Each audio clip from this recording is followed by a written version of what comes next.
आपको हम आज सिखाते हैं कि अगर आपके पास केस नंबर है या केस फाइलिंग नंबर है तो आप कैसे अपना केस का डिटेल झारखंड हाई कोर्ट की वेबसाइट पे चेक कर सकते हैं। जनरली स्टूडेंट लोग जो है वो अभी हम इशू देख रहे हैं कि बहुत लोग मुझे कॉल करते हैं और बोलते हैं कि हम केस में हैं लेकिन हमको केस में है कि नहीं हमको पता ही नहीं है। और ऐसा हम देख भी चुके हैं कि बहुत लोग केस में नहीं हैं लेकिन उनको भ्रम है कि वो केस में हैं, क्योंकि बहुत लोगों के पास पैसे भेजे और उन्होंने केस उसका फ़ाइल किया ही नहीं। तो आप कैसे चेक कर सकते हैं? यदि आपका केस कहीं से फ़ाइल किए हैं तो आप उससे किसी भी कीमत पे केस फाइलिंग नंबर या केस नंबर पूछिए ये क्या है, और उस केस में आप अपना डिटेल चेक कीजिए कि इस पे केस में है कि नहीं। अगर आप केस में पिटिशनर होंगे तो उसमें नाम आपका अवश्य होना चाहिए। अगर उस केस में आपका नाम नहीं है तो आप केस में नहीं हैं। तो कैसे आप चेक करेंगे मोबाइल से? आप देखिए न कि कैसे आप चेक करें। मोबाइल से चेक करने आपको बता रहे हैं कि कैसे आप चेक करेंगे न। तो हम आपको चेक करते हैं और एग्जाम्पल भी देख के बताएंगे कि देखिए कुछ केस का हम केस फाइलिंग नंबर डाल करेंगे, फिर केस नंबर डाल करेंगे और करके आपको बताएंगे न। जैसे देखिए मोबाइल है, ये आपका मोबाइल है न, मोबाइल ऑन कीजिए न, और उसके बाद क्या करना है आपको न, क्या करना है आपको कि यहाँ पर गूगल में जाना है न। मोबाइल से चेक करने बताते हैं आपको।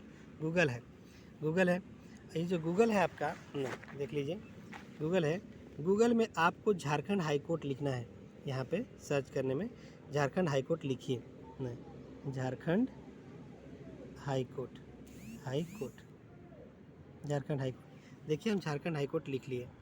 झारखंड हाई कोर्ट लिखने के बाद हम क्या किए, इसको सर्च किए न, सर्च किए। तो झारखंड हाई कोर्ट जब सर्च किए तो उसके बाद देखिए मेरे झारखंड हाई कोर्ट लिखा हुआ आ रहा है न। तो झारखंड हाई कोर्ट में टिक किए, झारखंड हाई कोर्ट में टिक किए न, टिक कर लिए। तो देखिए ऐसा शेप आएगा, देख लीजिएगा ध्यान से। उसके बाद क्या करना है, ये 3 गो पॉइंट जो दिख रहा है, 3 पॉइंट को आपको टिक करना है। 3 पॉइंट टिक कर लिए। उसके बाद देखिए आपका यहाँ पे सारा डिटेल में आ रहा है। यहाँ देखो केस स्टेटस लिखा हुआ है, यहाँ पे केस स्टेटस। तो केस स्टेटस को आपको टिक करना है और ओके कहने के लिए बोलेगा। यहाँ पे देखिए ओके, तो ओके में टिक कर दीजिएगा ना, टिक कर दिए। उसके बाद देखिए ऐसा लिस्ट में आएगा, देखिए यहाँ पे सारा चीज़ आएगा है ना। तो इसमें क्या करना है आपको कि पहले हम आपको चेक कराते हैं कि केस फाइलिंग नंबर से केस नंबर कैसे चेक करेंगे। पहले केस फाइलिंग नंबर जनरली आता है, तो केस फाइलिंग नंबर से आप कैसे चेक करेंगे देख लीजिएगा। आप वीडियो में लास्ट तक बने रहिएगा। जो भी हाई कोर्ट में केस लड़ रहे हैं या कोई भी कोर्ट केस में लड़ रहे हैं, सुप्रीम कोर्ट में है, कहीं भी हैं, तो ज़रूर एक बार देख लीजिए, समझ लीजिए कि कैसे आप चेक करेंगे न। तो आप क्या कीजिए कि आपको जो है यहाँ पे एक केस नंबर से आपको सिखा देते हैं। कि पहले देखिए केस नंबर, पहले देखिए केस नंबर पर लिखा हुआ है, तो केस नंबर हम टिक किए न। केस नंबर टिक करने के बाद देखिए यहाँ पे केस का टाइप पूछ रहा है। यहाँ पर केस नंबर से टिक किया, उसके बाद केस का आपका टाइप पूछ रहा है। जनरली जो स्टूडेंट लोग केस करता है वो रीट पिटीशन होता है ना, इस पर टिक कीजिए। टिक करने के बाद देखिए सबसे लास्ट झारखंड हाई कोर्ट में अगर आप किए हैं केस, तो सबसे लास्ट में देखिए WPC मतलब रीट पिटीशन बोलते हैं, इसको आपको टिक करना है। टिक किए, सिलेक्ट हो गया ना। उसके बाद आपसे पूछता है कि केस नंबर क्या है, तो आपको यहाँ पे केस नंबर लिखना। कोई भी एक केस नंबर हम आपको लिख करके दिखाते हैं ना। एक केस नंबर हम लिख देते हैं ना, लिख देते हैं 3 5 6। एक केस नंबर आपको लिख देते हैं ना, ठीक है 2770 ना। और यहाँ पे लिख देते हैं जैसे 2024 लिख देते हैं। कोई भी जिस ईयर में आपका केस फाइल हुआ है उस ईयर को लिखना है। केस नंबर जब भी आता है तो ये नंबर भी रहेगा, ईयर भी लिखा रहता है। जैसे इस case number exactly case number था 2770/2024, तो लिख दिया हम, इतना तक कर दिए हम। उसके बाद जो है जिस ईयर में केस फाइल होता है उस ईयर को लिखा जाता है, वहाँ नंबर लिखा जाता है। यहाँ पे कैप्चा जो लिखा हुआ है उसको आपको फिल करना है। तो देखिए कैप्चा को फिल करते हैं VD, देखिए VD9U3, देखिए यहाँ पे लिख दिए VD9U3 ना। और उसके बाद क्या करेंगे, इसको हम गो कर देंगे ना। तो उसके बाद जैसे गो करिएगा तो नीचे में आइए, नीचे में आ गए और उसके बाद देखिए यहाँ पे इधर जाएगा तो व्यू पे टिक करना होगा, तो व्यू पे टिक कीजिएगा ना, व्यू पे टिक किए ना, व्यू पे हम टिक कर देते हैं ना।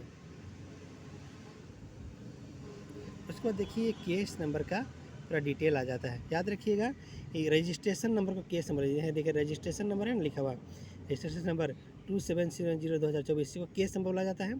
और फाइलिंग नंबर देखिए ऊपर लिखा रहता है 4451/2024, तो ये केस है ना, ठीक है। इसमें सभी का नाम रहता है ना, देखिएगा 3rd नंबर में मेरा नाम लिखा हुआ है ना, 3rd नंबर मेरा शेख मोहसिन मेरा नाम लिखा।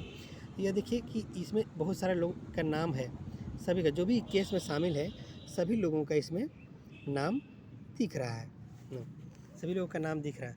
अगर इस तरह से आपका नाम दिखता है किसी केस में तो आप उस केस में शामिल हैं, नहीं तो केस में शामिल नहीं है ना। तो ये चीज़ हो गया, इस तरह से आप केस में देख सकते हैं और सारा चीज़ जो भी हियरिंग होता है कुछ भी होता है तो इसमें सारा डिटेल रहता है ना। तो अब आपको सिखाते हैं, ये केस नंबर से चेक कर लिए। अब आपको चेक करना है केस फाइलिंग नंबर से कैसे चेक करेंगे। तो यहाँ पे आप जो है गए ना, फिर से यही तीनों पॉइंट को टिक करना है आपको ना। केस स्टेटस को उसी तरह से केस स्टेटस जो लिखा हुआ है केस स्टेटस को टिक करना है ना, कर दिए, ठीक है। और उसके बाद यहाँ पे देखिए ऊपर केस नंबर की जगह पे अब भी बोले कि केस फाइलिंग नंबर है, तब देखिए फाइलिंग नंबर लिखा हुआ है, देखिए फाइलिंग नंबर हम टिक कर दिए, फाइलिंग नंबर टिक कर दिए ना, फाइलिंग नंबर टिक हो गया ना। तो यहाँ पर देखिए अब यहाँ पे क्या करना है आपको कि फाइलिंग नंबर लिखना, एक फाइलिंग नंबर लिख देते हैं हम ना, एक फाइलिंग नंबर लिख देते हैं, एक नंबर को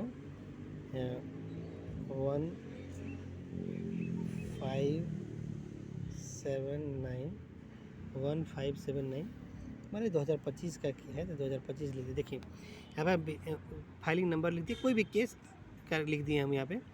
और यहाँ पे जो है यहाँ पे TR84E लिख दिए। उसके बाद हम गो पे जाएंगे, गो पे गए ना।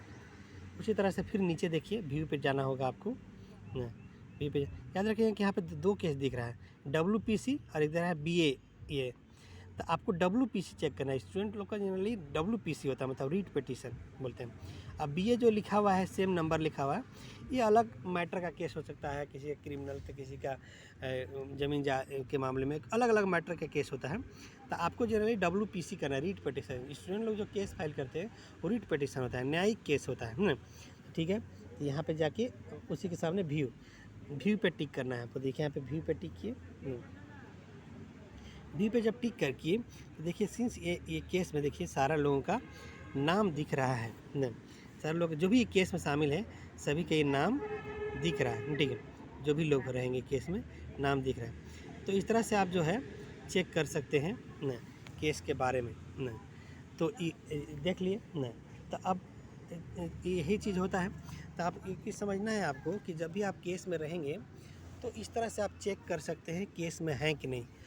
और अगर कहीं पे आप केस फाइल किए हैं और केस फाइलिंग नंबर या केस नंबर आपको नहीं दिया गया है तो इसका मतलब आप केस में नहीं हैं। और अगर दिया जाता है तो आप अपने से ज़रूर चेक कीजिए कि आप केस में हैं कि नहीं हैं। अब बहुत लोग हमको कॉल किए, एक दो लोग और कॉल किए, हजारीबाग से हमको कॉल किए, बोले कि वो केस में है, एक लड़के के थ्रू केस में है, केस में है, केस फाइल किए हैं। रियलिटी में ये था कि वो केस में थे ही नहीं। उनसे जब केस नंबर हम पूछे तो केस नंबर जो दिए वो केस नंबर दिए, उस केस में उनका नाम ही नहीं था ना। तो रियलिटी ये है कि बहुत लोग केस फाइल कर रहे हैं लेकिन वो केस में नाम ही नहीं उनका नहीं। आप अगर केस में हैं तो केस में आपका नाम होना चाहिए ना। जब केस फाइल होता है तो आपका डिटेल भी लिखाता है उसमें। और याद रखिएगा कि रीट पिटीशन केस फाइल करिए ताकि उसमें आपका नाम होगा और उसमें आपका जल्द न्याय मिलेगा। अगर केस में आपका नाम नहीं है और अगर केस आप जीत जाते हैं तो भी आपका ज्वाइनिंग नहीं होगा, क्योंकि आप केस में थे ही नहीं, आपका केस में नाम लिखाया नहीं है। इसलिए याद रखिए कि अगर आप केस में हैं कि नहीं, PGT 2023 के केस फाइल किए हों या आप जो है TGT केस फाइल किए हो, TGT 2016 केस फाइल किए हों, सहायक आचार्य केस फाइल किए हों, आप केस फाइलिंग नंबर ज़रूर मांगिए या केस नंबर, और उसमें आपका नाम खुद चेक कीजिए। क्योंकि बहुत लोग मुझे कॉल किया और बोलते हैं कि हम उनसे केस फाइल किए हैं इतना कम पैसा में केस हुआ था, लेकिन उस केस में तो उसका नाम ही नहीं है, तो केस में आप शामिल नहीं हैं। अगर केस जीत होता है तो आपको न्याय नहीं मिलेगा।